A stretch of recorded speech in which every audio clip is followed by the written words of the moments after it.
Well, good evening, YouTube, and welcome to another episode of the Albino Rhino beer review.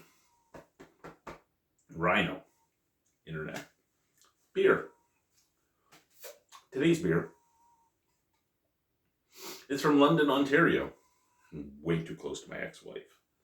But I just fucked that up. I don't know why. I'm not going to stop this and start it up again. For some reason, I've looked at this beer several times since it's arrived. And every time I looked at it, I thought it was a Forked River beer. And then I just flipped it around and noticed it wasn't a Forked River beer. So it's not from London. So it's further away from my ex-wife. So you know what? That's better. That's better. It's further away from my ex-wife. This is from Whitby, Ontario, from the same city as my good buddies at Five Paddles. But it's not from Five Paddles. It's 5.5% alcohol by volume. It is the most refreshing street in Canada with a trademark there so that you know that they've trademarked that saying. These guys have already had cease and desist with some other breweries in the country. This is Brock Street Brewing's Milk Chocolate Stout at 5.5% alcohol by volume. Now, for anyone that's going to watch this from the brewery, I'm not saying anything bad about you having cease and desist. We did have conversations with, at the time, one of your owners, with Brock Brewing from Niagara, and explaining how, when some things get public, how it can look and feel for the craft beer lovers out there. And if you're from the brewery and you're like, what are you talking about? She's like, I still have the messages back and forth with your one at the time leader. I do like the most refreshing street in Canada. I'm actually amazed that Mill Street never thought of that one. Really amazed. And I'm really amazed that they never tried to come up with something like that, especially after being purchased from AB InBev there. Amazed that it didn't happen. What else do we got on here? It does say have some stuff here, but let's see if the Untapped has more.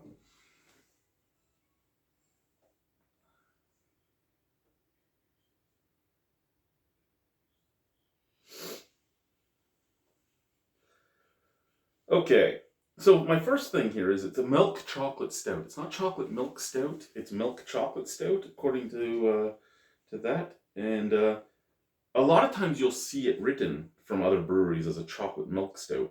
So I don't know if a milk chocolate stout means it's going to be more sweet chocolate, where a chocolate milk stout is just a milk stout with chocolate. I don't know. It's probably the same thing, just named slightly different.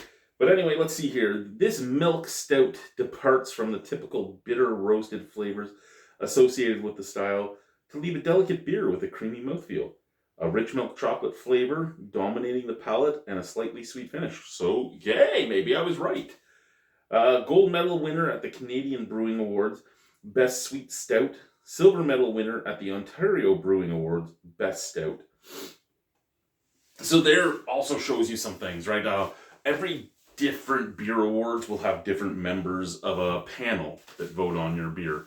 They're supposed to go by style, by tasting notes, a lot of different things, but style is supposed to be the number one thing. So if you came in second at the Ontario Brewing Awards and you were in let's say you were in the same category at the Canadian Brewing Awards, you would foresee yourself being in at the very best second place again, but you might not be, because the awards will be at a different part in the country and there'll be different judges. However, this one is not in a stout category. When it came to the Canadian Brewing Awards, it was in the sweet stout category at the Canadian Brewing Awards. So maybe the Canadian Brewing Awards just had more categories where you could slip that into a more appropriate category, because every category will have a few different subcategories that will go into that.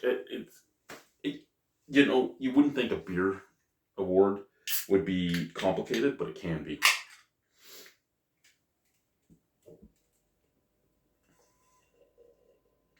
So these beers were purchased in Ontario and sent to me. That being said, I add them to my Sarcan pile. And Sarcan, you're not supposed to get a deposit back on anything that wasn't purchased in Saskatchewan. My question is, how do they know if I've purchased it in Saskatchewan or not? Because a lot of beer bottle shops have beer from all over the country now. They're usually exorbitantly priced, and my next new level review will talk about pricing. But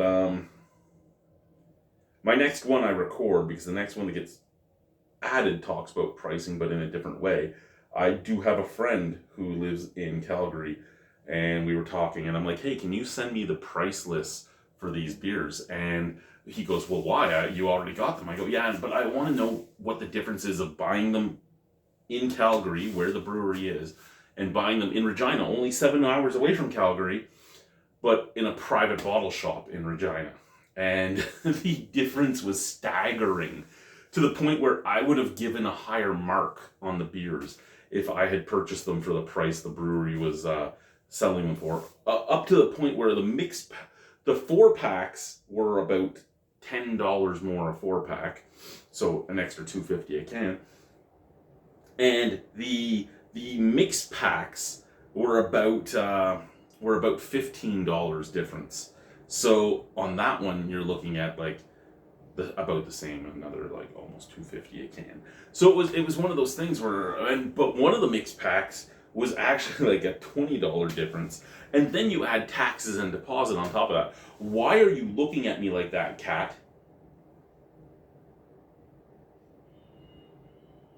She's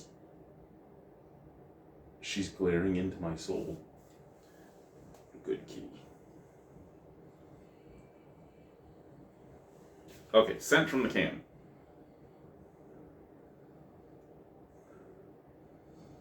That's very chocolatey. It really is. Milk chocolate, hot chocolate, and a roastiness. That's a very intriguing smell on, like, a milk stout usually has a little bit of a sweetness to it, a chocolate milk stout at that, or a chocolate milk stout, usually a little bit of sweetness, but a lot more roastiness on the nose. That is very sweet. Strangely, it's the exact same out of the glass. I'm excited about that, but it's strange. Black is the black blood of the earth. There's still some snap, crackle, popping happening. Cheers, let's try it. Oh, she found something else to play with.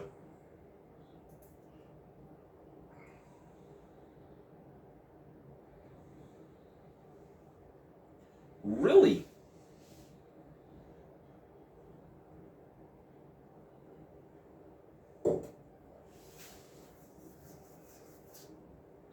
That is exceptionally good. Like, in a way I didn't expect it to be. It really is like almost like M&M chocolates, or a good Easter Bunny chocolate or something, like pure milk chocolate with a little bit of roastiness and a little bit of coffee. Where most milk stouts will have that lactic sweetness, but a lot of times the bitterness will be overpowering. This is so well balanced. I did not expect this. And nothing against Brock Street. I don't know if Tanner is still brewing there or not. It's been years, so I mean, brewmasters can sometimes stay with one company for a very long time, or sometimes can change companies very often. It matters, and you never know what's happening. So I don't know if Tanner's still there or not, but if Tanner's still there, this is a great beer. If Tanner's not there, still a great beer, but now I can't say good job, Tanner. I don't know who the brewmaster is if it's not Tanner.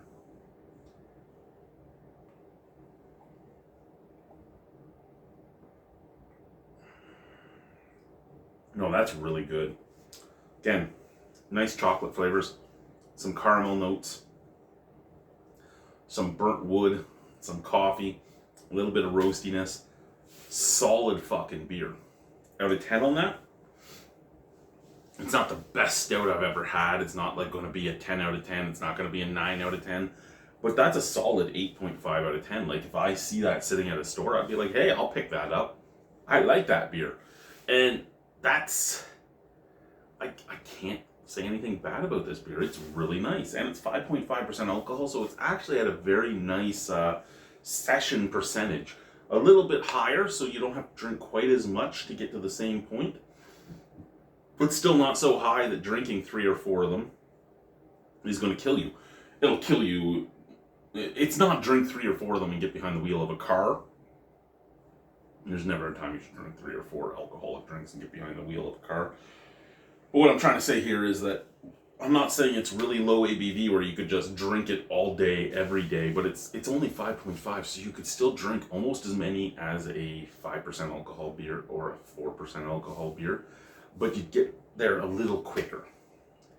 So maybe you need 1 or 2 less cans or pints to get to the same point. If you're just like me and what you're really looking for is to get to this point, like this point naturally. I'm at this point right now, even if I've had 1 beer, because I'm in front of a camera and not in front of people.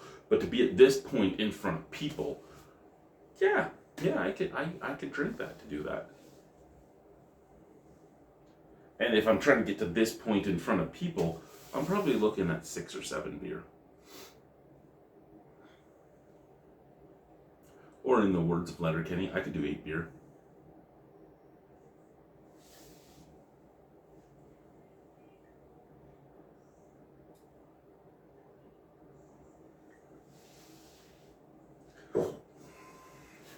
All right, guys. I gotta finish this on camera, eh? That's the one thing I hate about doing these, right? I've made these rules, and I know rules can change, rules can evolve, rules can do this, can do that. But I've made this channel that has less than 5,000 subscribers in 14 years to be to where we are. I made this channel where my videos get less than 30 views to where we are in 14 years. And I still follow the same rules I did 14 years ago. When I was in my 20s, I drank a little differently than I do now in my 40s. And I think to an extent I have to remember that. And I think to an extent that's the reason I'm sad I don't have somebody to do this with. Because I don't want to drink 3 or 4 beers in a night anymore. I still want to batch review and do 3 or 4 videos, 5 or 6 videos. But I don't want to always be drinking 3 or 4 beers. So I'd love to have 1 or 2 people sitting around a table with me doing these. Like, fuck, it would be so much nicer to have a crew again. But I'm in Saskatchewan and I'm in my 40s. I ain't making friends. Nobody wants to talk to me. They all have their group. The only people that don't have a group are weirdos like me. So, I mean, what do I do, right? Yeah, it's a good beer.